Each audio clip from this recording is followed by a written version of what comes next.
och jag vet inte om det är sant, men det påstås att när man gör såna undersökningar, i alla fall i västvärlden, om vad man är mest rädd för hela livet, så kommer det här döden och sånt, kommer på 4:e och 5:e plats, prata offentligt, toppa listan. Varför då? Ja, det kan man ju fråga sig. Min tanke om det hela är att man vill ju inte bli bedömd. För att det är läskigt. För blir man bedömd, då kan folk hitta fel på en. Och är det fel på en, då kanske man inte får vara med i gänget. Och då blir man utanför och då blir det tråkigt. Och som vi pratade om för länge sedan, om vi inte får vara med i gänget så tror vår hjärna någonstans att vi kanske dör. Och jag tror att det kan också ha att göra med att vi i skolan fick en så här kalldusch i 10-årsåldern. Bara, ja, på fredag är det muntlig redovisning. Och bara, haha! Några få extroverta tyckte det var helt okej, de flesta andra inte. Men varför är det vissa som tycker att det är ganska roligt då? Alltså de här som ändå gick upp och spexade loss när man gick i skolan. Och jo, men det kan ju vara flera anledningar. Det kan ju vara att man som jag har kanske ett så extremt bekräftelsebehov och tycker att det är härligt och roligt att få vara lite clown och vad sedd och hörd. Men uppenbarligen så tycker de allra flesta att det här är fruktansvärt jobbigt. Mycket jobbigare än andra saker vi har pratat om, att flirta med folk eller dejta och så vidare.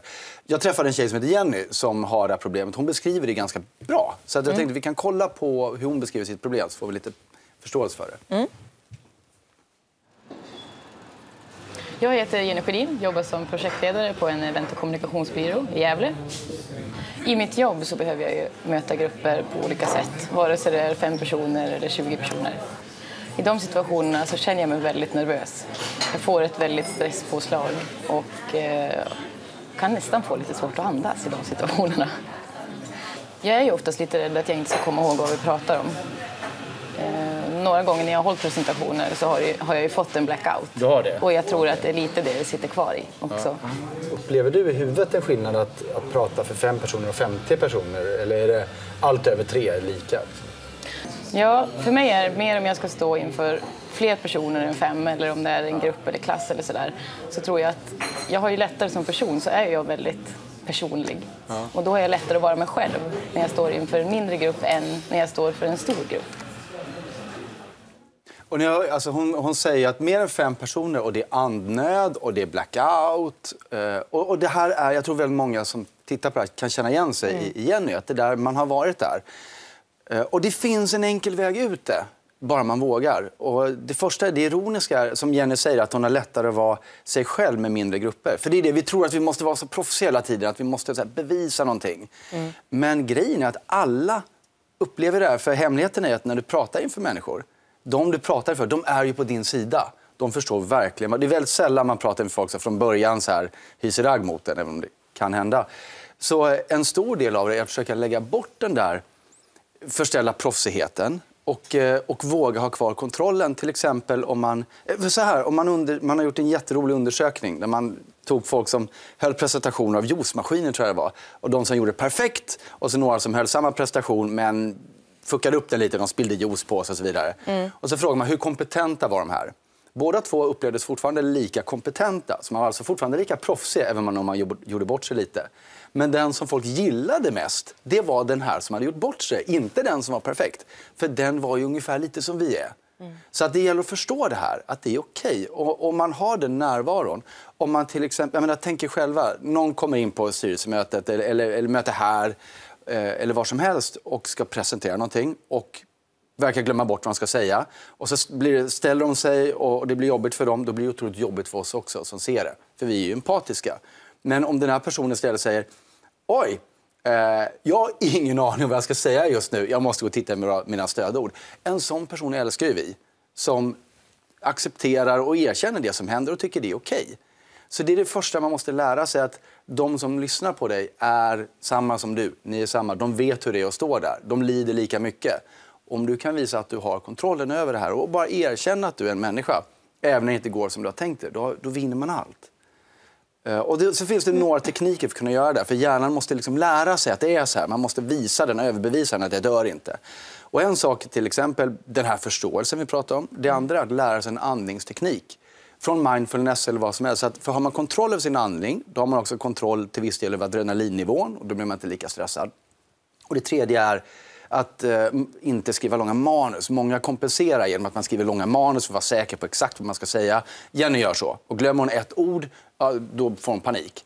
Men om man istället ju bara skriver enkla stödord, Då kan man alltid gå tillbaka till dem. För det var ingen som visste exakt vad det skulle säga ändå.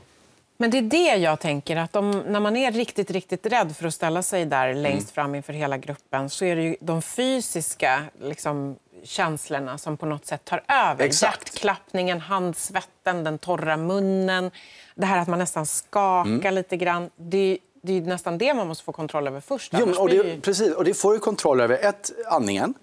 Och hur ska man andas då?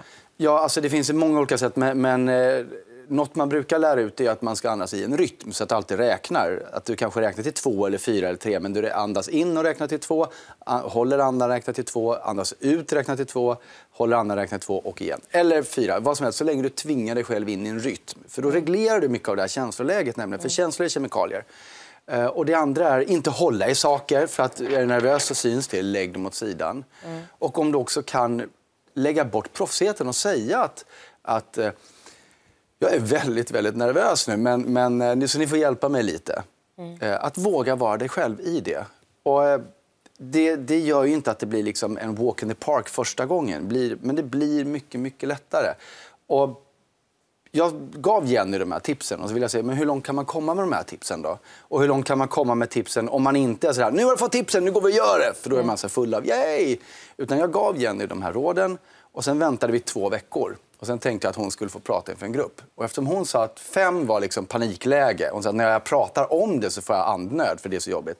Så då tänkte jag 50 personer är lagom, för det är 10 gånger mer. Oj. Men det är ändå inte så, hade det varit 500 då blir det anonymt. Men 50 personer ändå, de ser du alla ögonen. Och de kan sitta där och granska dig. Så frågan är, räcker det med de här tipsen bara? Och sen för att kunna göra det 2 veckor, eller behövs det mer? Är det som du säger att det ställer sig? Men vi kan väl kolla vad som händer efter 2 veckor. Är du redo? Ja. Ganska. Ganska. Turkram. Kör.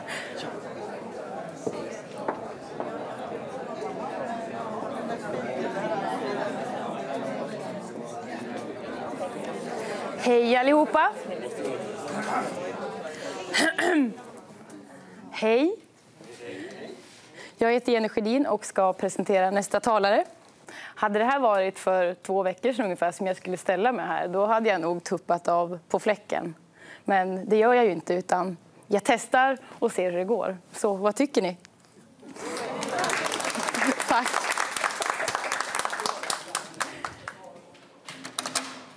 Superduktigt. Hur kändes det där? Jättepirrigt. Verkligen jättenervöst. Men ganska okej nu.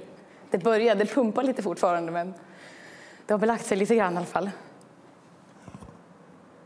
Var det mer eller mindre nervöst än jag hade räknat med? Det var faktiskt mer nervöst just så där innan att jag fick ett sånt himla påslag. Men det känns okej nu i alla fall. Hon såg så glad ut. Ja, hon var glad. Och med all rätt, de hade ingen aning om att hon skulle komma dit med 50. De var verkligen granskande. Och kan hon gå från att inte få andnöd blackout när man pratar med 5 personer till att ställa sig framför 50? Det är klart att hjärtat slår lite, men det får det göra. Det ska det göra. Det kallas för spänning och nyfikenhet eller nervositet beroende på vad man väljer. Så att jag tror absolut på att vi kan alla. Vi behöver inte vara så rädda för det här. Vi behöver bara göra som Jenny. Vi behöver ha kontrollen och visa att vi vågar vara oss själva. Vi ska titta på en sammanfattande skylt där du har spaltat ner vad vi behöver tänka på. Bekräfta det som händer mänskligt vänner. Det är det jag pratar om. Att det är okej att säga bara, wow, jag minns inte, jag ska titta på mina stödord. Det är toppen. Ta kontroll på adrenalin och så vidare genom att ha kontroll över din andning. Lär en andningsmetod. Och skriv inte långa manus eller tredje, utan använd bara stödord. För det frigör dig. Du blir inte så låst i det du ska säga. Och det här är en väldigt, väldigt bra början som jag vill tipsa alla om.